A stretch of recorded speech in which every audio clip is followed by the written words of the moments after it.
नमस्कार दोस्तों, मैं दानु सर आपका अदिति परिवार में वापस बहुत बहुत स्वागत करता हूं। आज हम आपके सामने उपस्थित हुए हैं हमारे संविधान के 6वें वीडियो को लेकर। ठीक है दोस्तों, आज के हमारे वीडियो में जिस टॉपिक पे बात करना है वह है व्यक्ति की स्वतंत्रता। क्या है वो? व्यक्ति की स्वतंत्रता। हम अभी तक जो हमारा समानता का अधिकार था 14 से लेकर 18 तक, उसको हम पिछले वीडियो में देख चुके थे। आज हम देखेंगे मुख्यतः स्वतंत्रता के ऊपर। तो इससे संबंधित हमारे संविधान में जो अनुच्छेद हैं, अनुच्छेद 19, अनुच्छेद 20, 21 और 22, हमें आज इनके बारे में चर्चा करना है। यहां पर आप एक 21A और पढ़ेंगे, जिनको हम अभी आगे देखेंगे। ठीक है दोस्तों, तो हम शुरुआत करते हैं मुख्यतः अनुच्छेद 19 को लेकर।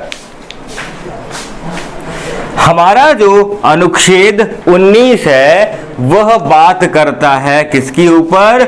व्यक्ति की स्वतंत्रता के ऊपर। इसमें हमें मुख्यतः 7 प्रकार की स्वतंत्रताएं प्रदान की गई थी।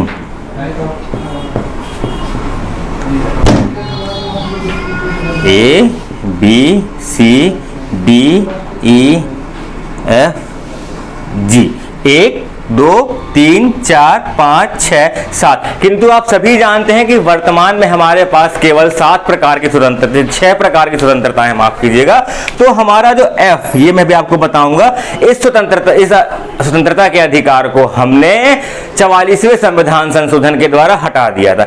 अब मैं यहां पर आपको कुछ पहले बेसिक चीजें बताना चाहता हूं। सबसे पहले आप हमेशा, यदि आप मुख्य परीक्षा की तैयारी कर रहे हैं, तो कभी भी आप डायरेक्ट 19(1), 19(2), 19(3) मत लिखिएगा। आप क्या लिखेंगे? 19(1), उसके अंदर फिर आपको sub clause A, B, C, D, E, F, G। और आपको ये विशेष ध्यान रखना है कि आपको ये या तो आप काखा गाघा लिखेंगे या आप स्मॉल a b ही लिखेंगे। कैपिटल A का मतलब होता है कि उसको अलग से हमने ऐड ऑन किया इसके बाद। जैसे हम जब 21 पढ़ते हैं तो हम 21 हमेशा कैपिटल A पढ़ते हैं, ना कि स्मॉल a। ठीक है दोस्तों, तो 19(1) के अंदर हम ये चीजें पढ़ेंगे। अब हम बात करते हैं सबसे पहले कि जो स्वतंत्रता के हमारे ये अधिकार थे वो हमें संविधान में दिए क्यों गए। तो आप ये बहुत अच्छे से याद रखिएगा कि एक लोकतांत्रिक देश या एक प्रजातांत्रिक देश का महत्व तभी ही होता है जब वहां के व्यक्तियों को स्वतंत्रताएं प्राप्त हो। क्यों? ये स्वतंत्रताएं वह स्वतंत्रताएं होती हैं जो व्यक्ति के बौद्धिक और व्यक्तिक विकास में बहुत ही ज्यादा सहयोगी होती हैं। इसीलिए हम अगर मौलिक अधिकार की बात करें तो पूरे मौलिक अधिकार के भीतर जो हमारे इस व्यक्ति की स्वतंत्रता का अधिकार है, सबसे ज्यादा महत्व इन्हीं को ही दिया गया है, क्योंकि यह व्यक्ति के निजी जीवन से, उसके दैनिक क्रियाकलाप से जुड़े रहते हैं। आज मैं आपको काफी सारे वाद और उदाहरण बताऊंगा कि इनके अंदर हमें क्या क्या पढ़ना है। तो जब हम बात करते हैं 19(1)A के अंदर, तो इसके अंदर हमारा होता है वाक स्वतंत्रता एवं अभिव्यक्ति की स्वतंत्रता।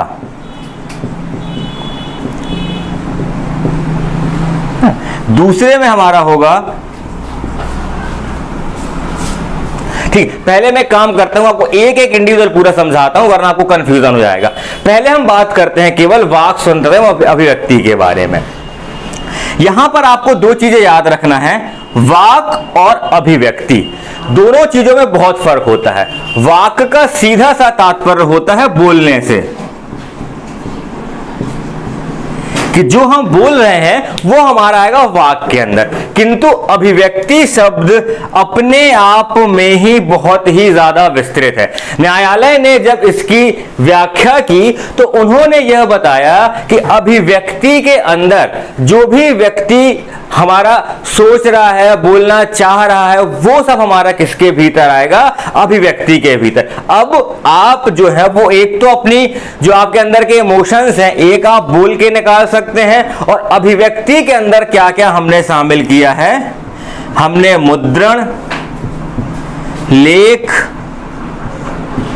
पेपर के द्वारा, चित्र के द्वारा और संकेतों के द्वारा। ये हमारी जो ये पूरी चीजें रहेंगी, ये किसके भीतर आएंगी? ये आएंगी हमारी अभिव्यक्ति के भीतर। ठीक है, तो यहां पर मैंने एक शब्द लिखा पेपर। ठीक है, तो इससे आपको ये याद रखना है कि जो हमारी प्रेस की स्वतंत्रता रहती है वो भी 19(1)(a) के भीतर हमारी किसकी? प्रेस की स्वतंत्रता भी आती है। किसकी स्वतंत्रता? हमारी जो प्रेस की स्वतंत्रता है वह भी किसके भीतर आती है हमारी? वह हमारी आएगी 19(1)(a) के भीतर। इसके लिए आपको अगर आप याद रखना चाहें तो साकल पेपर्स बनाम भारत संघवाद,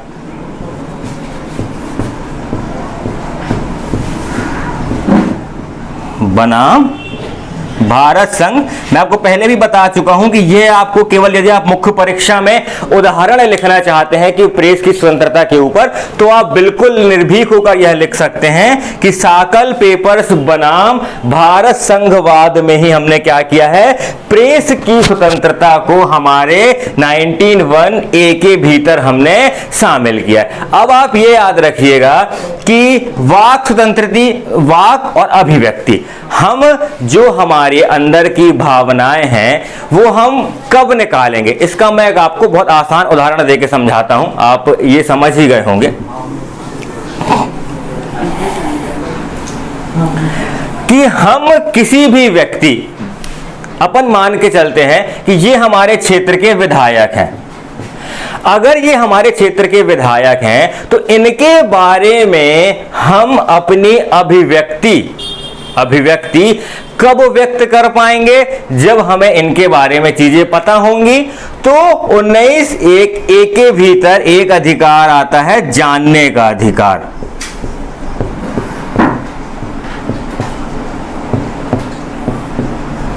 ठीक है, हमें किसी भी व्यक्ति के बारे में जानने का अधिकार हमारे संविधान ने हमें दिया। यह मैं विस्तृत रूप से इसीलिए आपको बता रहा हूं क्योंकि आपने हमेशा पढ़ा होगा 19(1)(a) एक्सप्रेस ऑफ फ्रीडम।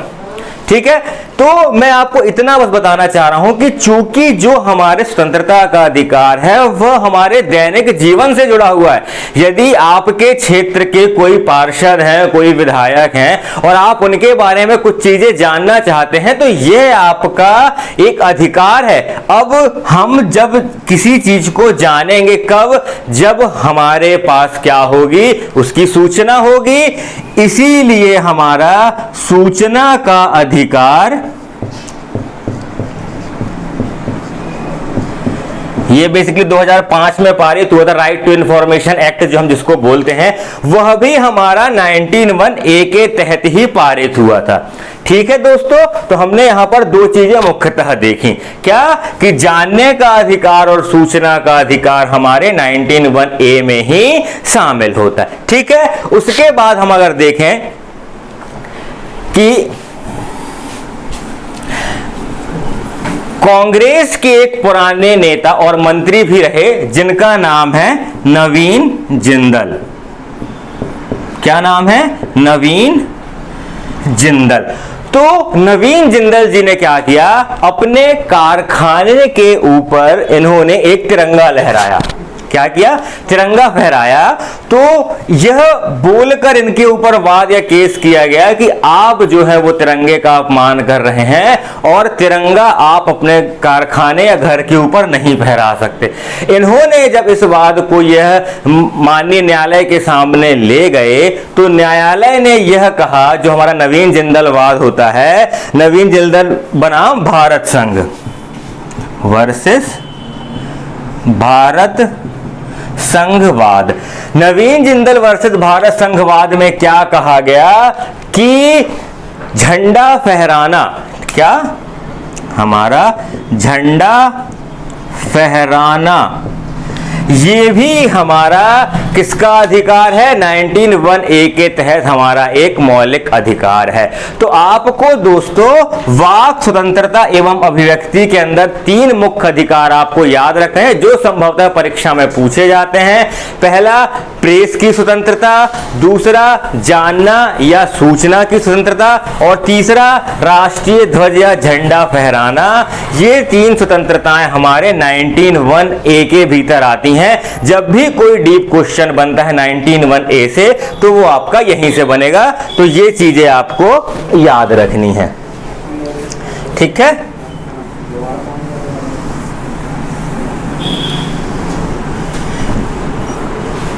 मैं इनको रब कर देता हूं, थोड़ा ऊपर लिख देते हैं इसको अपन, ठीक है। हमने क्या देखा अभी? 19(1)(a). अब हम देखेंगे 19(1)(b). ये बात करता है सभा या सम्मेलन, ठीक है दोस्तों। तो सभा या सम्मेलन का अधिकार किसमें आता है? 19(1)(b) में हमारा आता है सभा या सम्मेलन का अधिकार, ठीक है। अब आपको यहां पर यह याद रखना है कि इसमें जो राज्य है वो मैंने आपको पहले भी बताया था कि जो हमारे मौलिक अधिकार होते हैं उनमें राज्य युक्ति युक्त तरीके से निर्बंध लगा सकता है। तो जो हमारा सभा या सम्मेलन का अधिकार है इसमें आपको यह हमेशा याद रखना है कि यह एक निरायुध सम्मेलन होना चाहिए। निरायुध सम्मेलन से मेरा तात्पर्य है कि इसमें आपको किसी भी प्रकार के हथियार या कुछ भी ऐसा जो हमारे लोक जन के लिए नुकसानदायक होता हो उसके लिए आपको कभी भी सभा सम्मेलन का अधिकार नहीं दिया जाएगा। और एक महत्वपूर्ण चीज कि सभा या सम्मेलन के तहत जो हमारा हड़ताल का अधिकार होता है वह नहीं शामिल होता है। आप इसको बहुत अच्छे से याद रखिएगा। एसएससी में यह पूछा गया प्रश्न है कि देश में सर्वप्रथम हड़ताल को अवैध किसने घोषित किया था? तो आपको याद रखना है केरल हाई कोर्ट, ठीक है। जो केरल उच्च न्यायालय था इसने सबसे पहले हड़ताल को क्या घोषित किया था? अवैध घोषित किया था। यहां पर जो 2 हम सामान्य चीजें हम जानते हैं, आप भी जानते हैं कि सबसे पहले आपने नाम सुना होगा एक धारा 144 का। धारा 144 क्या थी? पन्ना में भी लगी हुई थी धारा 144 जब हमारे यहां पर कोरोना के कुछ केसेस मिले थे। तो धारा 144 का मतलब यह होता है कि आप ये नहीं कह सकते कि ये तो हमारे सभा या सम्मेलन के अधिकार का हनन हो रहा है क्योंकि हम 2 से ज्यादा व्यक्ति नहीं घूम सकते। तो मैंने क्या कहा? राज्य जो है वह युक्ति युक्त तरीके से इन अधिकारों पर भी निर्बंध लगा सकता है। दूसरा, जब मैंने बात की निरायुध की तो आपके मन में एक यह शंका शायद आई हो या आनी चाहिए कि जो हमारे सिख भाई बंधु होते हैं जब भी वह सम्मेलन या सभा करते हैं तो उनके पास तो कटार होता है। तो क्या कोई व्यक्ति यह कहकर उनकी सभा या सम्मेलन को रोक सकता है क्या कि ये तो हमारे मौलिक अधिकारों का हनन है, या फिर हमें वह अधिकार क्यों नहीं दिए जब आपने उन्हें दिए हैं? तो इसके लिए हम विस्तृत तौर से अनुच्छेद 25 को पढ़ेंगे और अनुच्छेद 25 में साफ साफ लिखा हुआ है कि जो हमारे सरदार भाई बंधु हैं यदि वह कटार लेकर कोई सम्मेलन करते हैं तो यह मौलिक अधिकारों का हनन नहीं माना जाएगा। ठीक है दोस्तों, तो हमने क्या देखा? 19(1)(b) सभा या सम्मेलन का अधिकार। अब हम देखेंगे 19(1)(c). 19(1)(c) हमारा क्या कहता है कि संगम या संघ बनाने का अधिकार। ठीक है, संगम या संघ बनाने का अधिकार हमारा 19(1)(c) में शामिल है। इसका मतलब यह होता है कि यदि कुछ व्यक्ति हैं जिनके जो एक सामान्य उद्देश्य के लिए कार्य कर रहे हैं वह अपना संगम या संघ बना सकते हैं। ठीक है दोस्तों, जैसे हमने देखा कि हमारे स्कूल या कॉलेज में विद्यार्थी संगठन होते हैं, हमने मजदूर संगठन देखे, हमारे कई और महत्वपूर्ण राजनीतिक संगठन भी होते हैं। तो यह सब किसके तहत बनाया जा सकता है? 19(1)(c) के तहत हम क्या कर सकते हैं? सभा या हमारा संगम का अधिकार हमारा शामिल होता है। अब हम बात करते हैं जब डी की, तो डी में हमारा शामिल होता है संचरण की स्वतंत्रता।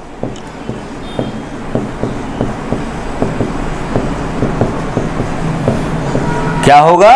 संचरण की स्वतंत्रता, या हम आसान शब्दों में बोलें तो यह बोलता है हमारा घूमने की स्वतंत्रता।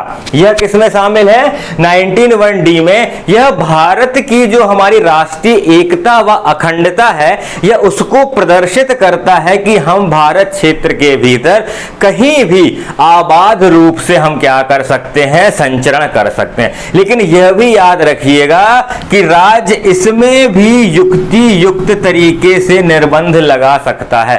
जैसे अगर आपके बगल में, आपके पड़ोस में कोई ऐसा व्यक्ति, मैं वर्तमान एग्जांपल लेके चलूं कि आपके बगल में कोई एक व्यक्ति है घर के बाहर जो कोरोना से पीड़ित है, या उसकी रिपोर्ट कोरोना पॉजिटिव आई, तो आप खुद बताइए क्या वह व्यक्ति यह बोल सकता है कि मुझे तो संचरण की स्वतंत्रता है और यदि मुझे रोका जा रहा है तो यह मेरे मौलिक अधिकारों का हनन है? वह ऐसा बिल्कुल नहीं बोल सकता। तो इससे हम क्या समझ में आया हमें कि एक सिंपल सी चीज, बहुत आसान शब्दों में यहां पर इस उदाहरण से आप मौलिक अधिकारों की भावना को भी समझेंगे कि युक्ति युक्त जो निर्बंध लगाया जाता है उसका एक जो इंपॉर्टेंट फैक्टर होता है वो तो होता है देश की एकता एंड अखंडता। एकता और अखंडता में कोई भी प्रॉब्लम क्रिएट नहीं होनी चाहिए। लेकिन जो दूसरा जो फैक्टर जो हमने कोरोना एग्जांपल समझा, वो फैक्टर क्या था? हमारा सोशल फैक्टर। इससे हमने क्या समझा कि यदि समाज में, ये हमारा समाज है, उसमें किसी भी प्रकार से कुछ प्रॉब्लम क्रिएट हो रही है तो हम क्या कर सकते हैं? यहां पर युक्ति युक्त निर्बंध राज्य उस पर लगा सकता है।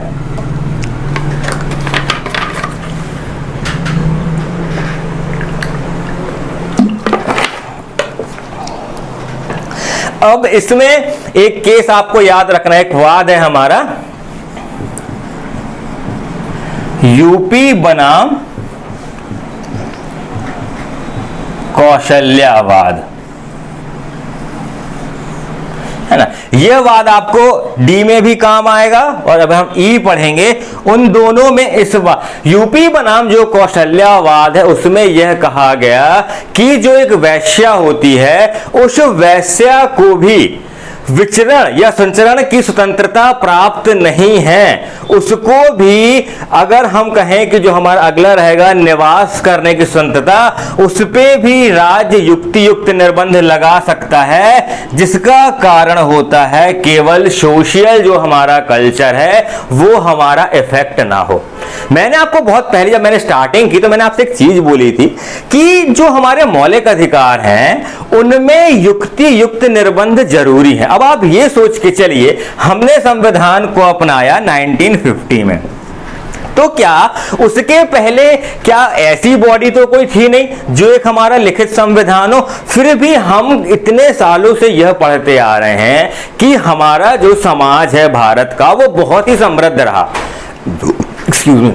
उसका रीजन क्या था कि जो सोशल फैक्टर होता था, जो हमारा समाज होता था, वह पहले से ही युक्ति युक्त निर्बंध लगाता ही आया है।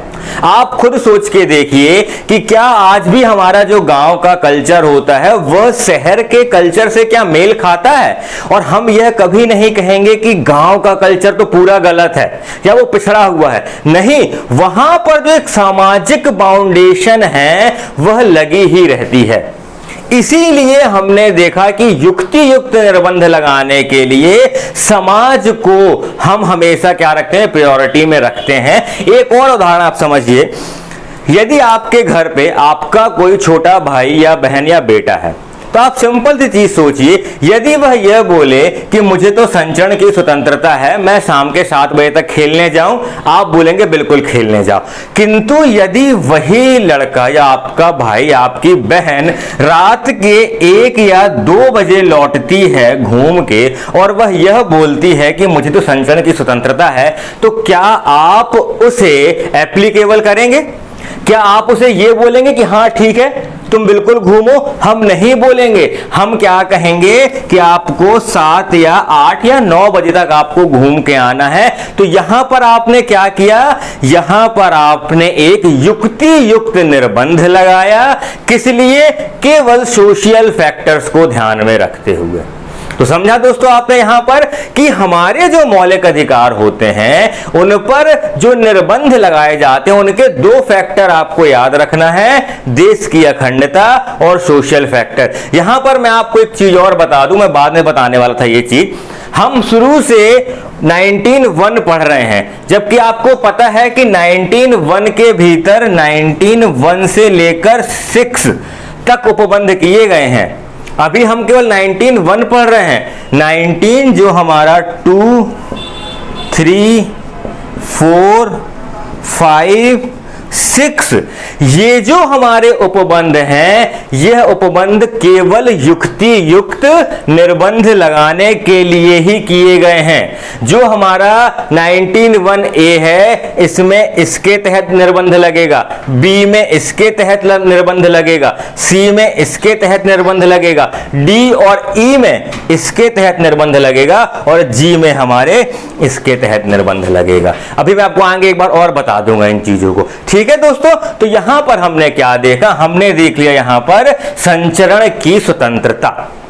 ये दोस्तों मैं आपको एक एक अनुच्छेद या एक एक स्वतंत्रता इसीलिए विस्तृत तौर पर बता रहा हूं क्योंकि ये हमारे स्वयं के दैनिक जीवन से जुड़ी हुई हैं। आप अगर सिविल सेवा की तैयारी कर रहे हैं तो आपको यह पता होना चाहिए कि हमारे पास जो स्वतंत्रताएं हैं वह कहां तक हैं। ये एब्सोल्यूट तो है नहीं, मैंने क्या कहा कि ये स्वतंत्रताएं क्या हैं, एब्सोल्यूट या आत्यांतिक नहीं हैं। इसीलिए मैं आपको हर स्वतंत्रता में जो निर्बंध लगाए जा रहे हैं वो भी आपको बता रहा हूं। ठीक है दोस्तों, अब हम बात करेंगे हमारे 19(1) के बारे में। 19(1) हमारा क्या कहता है, निवास करने की स्वतंत्रता या निवास की स्वतंत्रता। इसका सामान्य अर्थ यही होता है कि हम पूरे संपूर्ण भारत देश में कहीं पर भी हमें निवास करने की स्वतंत्रता है। हम कहीं पर भी बस सकते हैं, लेकिन निवास की स्वतंत्रता में भी युक्ति युक्त निर्बंध जो है, पहला जो मैंने 2 फैक्टर बताए थे वो आपको याद रखना है। दूसरा आपको याद रखना है जनजातीय क्षेत्र। जो हमारे एसटी या जनजातीय क्षेत्र रहते हैं वहां पर आपको निवास करने की स्वतंत्रता प्राप्त नहीं है।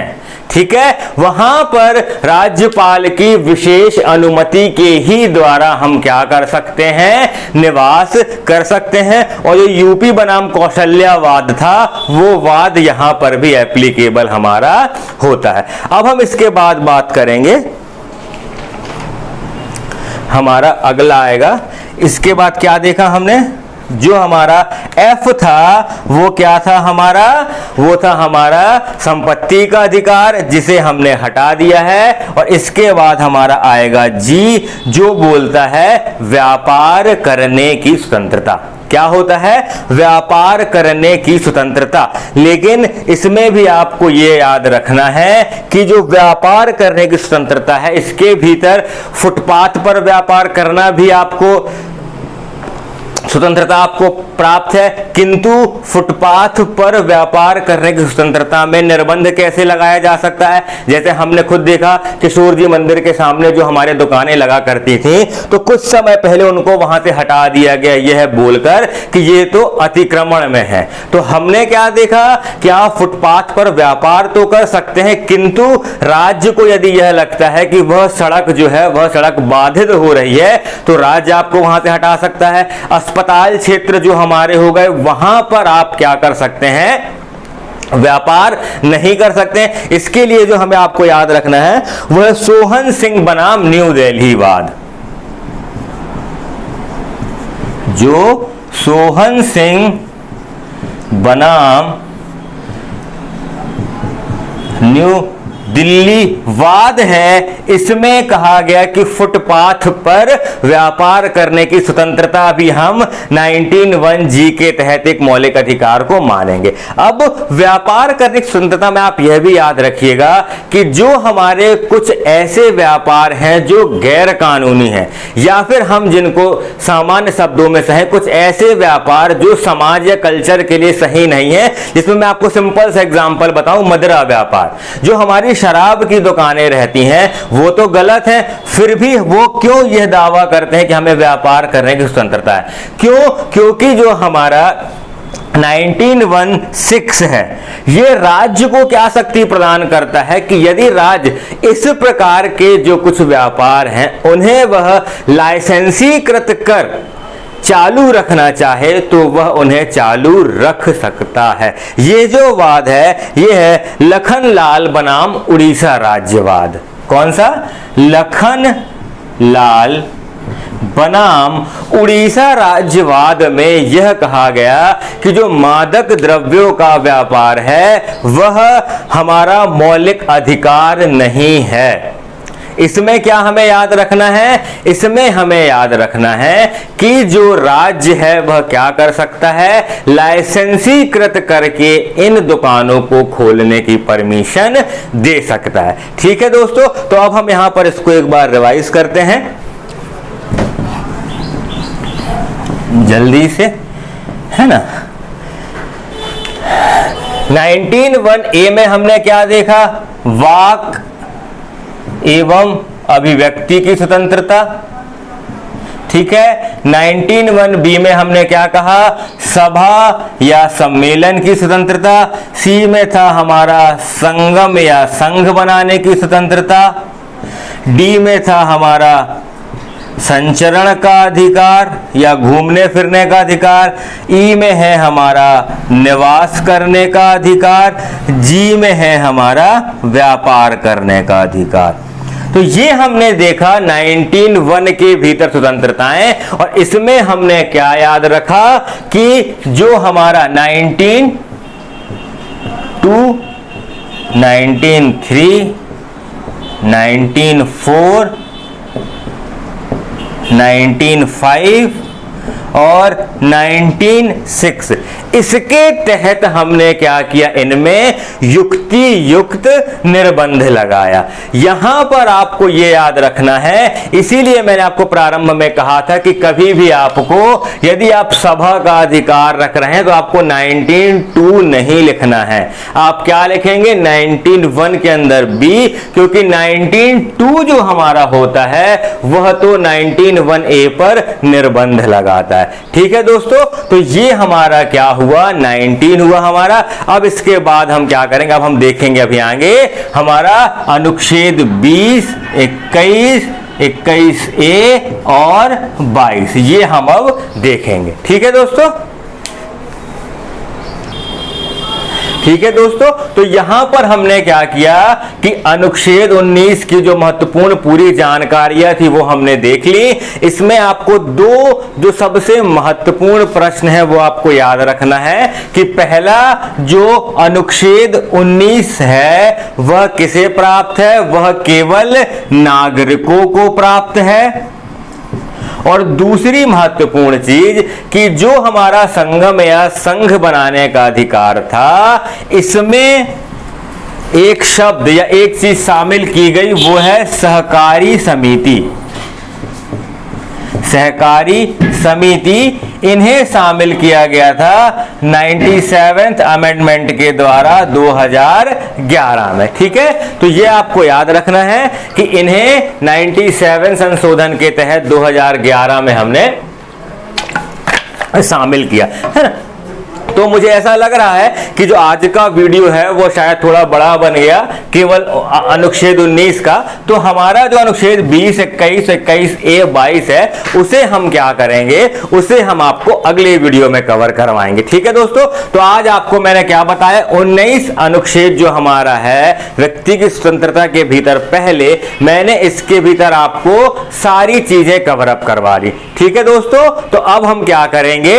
हमारे जो अगले अनुच्छेद थे उन्हें हम अगले वीडियो में विस्तृत तरीके से कवर करेंगे। हमारा वीडियो देखने के लिए बहुत बहुत आपका धन्यवाद, और यदि इसमें कुछ भी सुधार की आवश्यकता हो तो आप बिल्कुल हमें हमारे कमेंट बॉक्स में बताएं। धन्यवाद दोस्तों।